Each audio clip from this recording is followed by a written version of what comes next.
Kapag ka meron kayong may taong nito, may aberya ba kayo, tawagan niyo lang agad kami.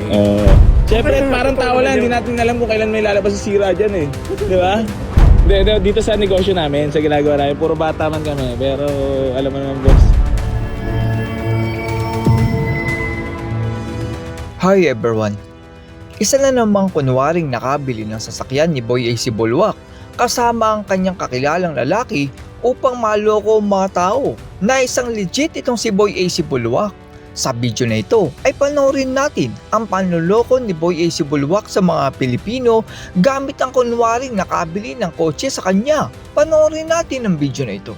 Nagumpisa ang video sa tila buyer na nawala sa script at tawagan lang daw dapat si Boy AC Bulwak pag may problema, pero hindi alam ng buyer na nagtatago si Boy AC Bulwak pag may aberya ng sasakyan. Punta sir, kapag ka meron kayong may taong nito, may aberya ba kayo, tawagan niyo lang agad kami. Darating mo, wala naman kami hihingiin. Wala kami. Hindi boss, since day one naman ganun kami. Siyempre, parang tao lang, hindi natin alam kung kailan may lalabas si sira dyan eh. Di ba? Dapat handa ka rin naman talaga. Oo. So, kasi nga, second mo na bili yan. Ito, bayar natin kahapon. Jackpot, naunahan niyo yung isa. Dila-dilaan niya pa. Naglalaway yung isa. Gusto niya makakuha yung kaso lang, nakapag-deal na sa niya, tapos na yung... Hindi, mabisa to kasi sabi, 160, puntahan ko. Puta maya-maya, naka-taxi. Siyempre. Kulang May pa ako. sisigaw-sigaw pa. May kulang pa sa Dito ay tila may illegal na ginawa itong mga seraniko ni Boy AC Bulwak kasama ang buyer, at sinabi pa ng buyer na wala na daw siya doon. Mukhang may tinira itong seraniko ni Boy AC Bulwak kasama ang buyer. Dito ako bumilib. Pinainsit ako nito kahapon. Dito ako bumilib sa'yo ah. Pagsabi sa akin ni Maliit na halaga pero... walang bayad yung kapag nagka-aberya ka, kami bahala dyan. Ay, ganun. Basta mga i-above dyan. Kayo nang bahala. Mga tepots na i-above. Ekalam. Mga gasmati yan eh. Tambukites. Mga gasmati yung tongots eh. Bakit itong gamit to yun?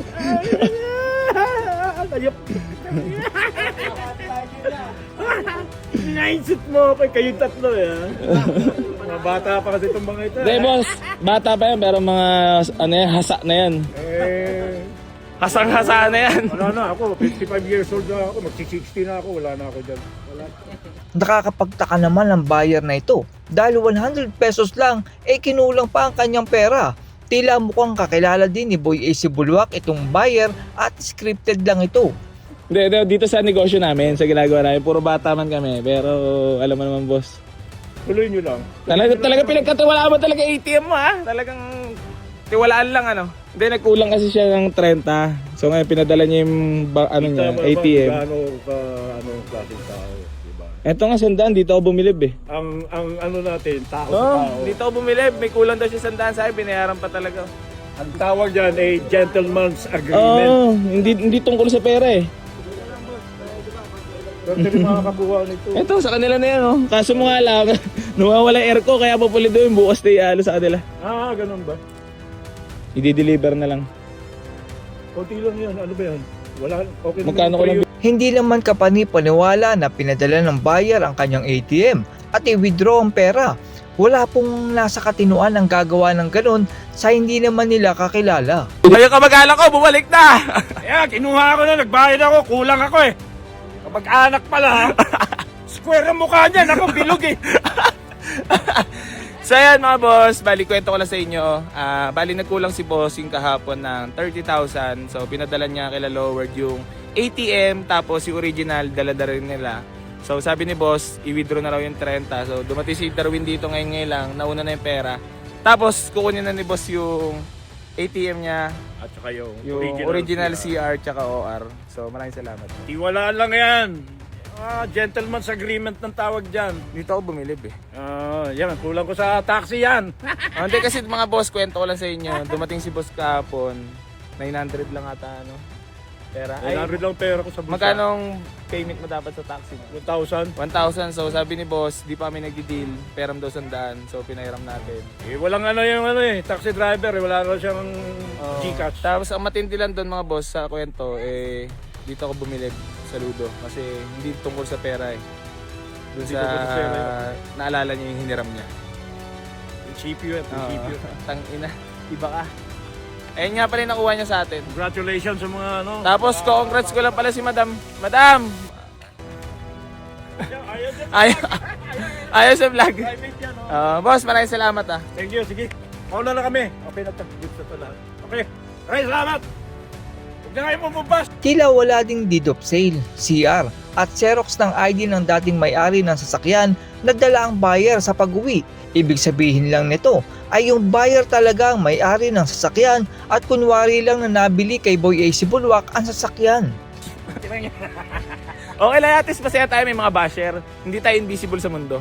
Ay, No? kikita ka naman malaki pera dyan eh. At least, Sige, magbas lang sila ng magbas. para lang tayo naglolokohan na ano, pero di ba, alam mo naman. Magbas lang sila ng magbas. Bahala sila sa buhay nila.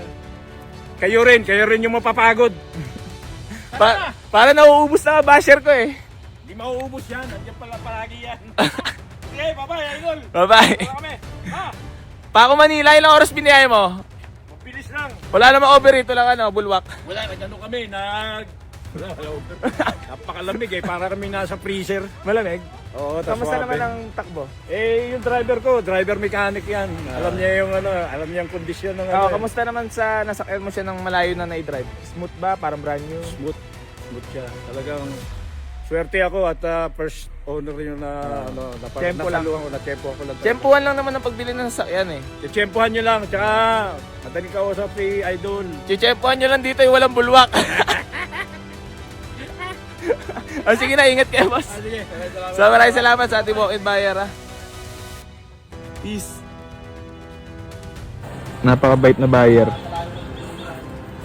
May pasigaw-sigaw pa itong kunwaring buyer at overacting na iihi pa daw siya para magmukhang kunwaring legit na buyer. Sheesh. Okay, uwi na yung kamag-anak ko. Kamustahin ko ulit. Dali yung kamag-anak ko. To, uwi ka na to. Ihi lang ako. Ah, uwi ka Ihi to. ako. Ay, ihi ako. Kamag-anak daw tayo eh, tito. Hindi nga eh. Bilog nga mukha ko sa kanya square. Ang kamag-anak ko, uwi na. Ang dami natin basher ha. Kamag-anak daw ang putang ina. Ako kayo, mas guwapo ako dyan. Kamag-anak niya, mas pogi ako.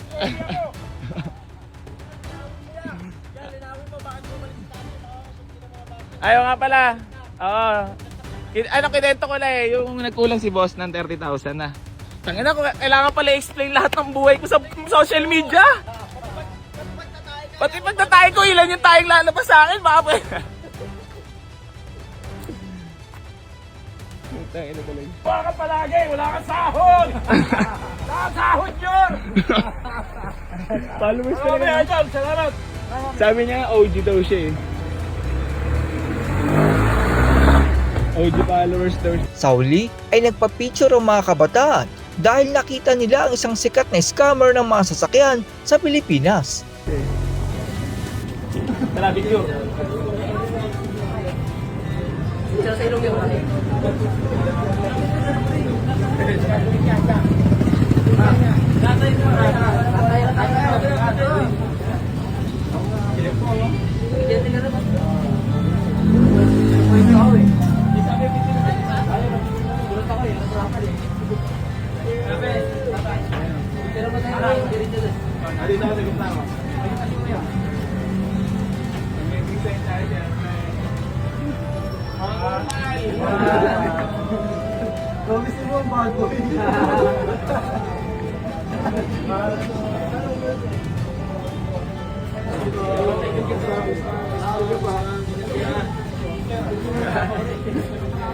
Mahilig kayo sa upal ah.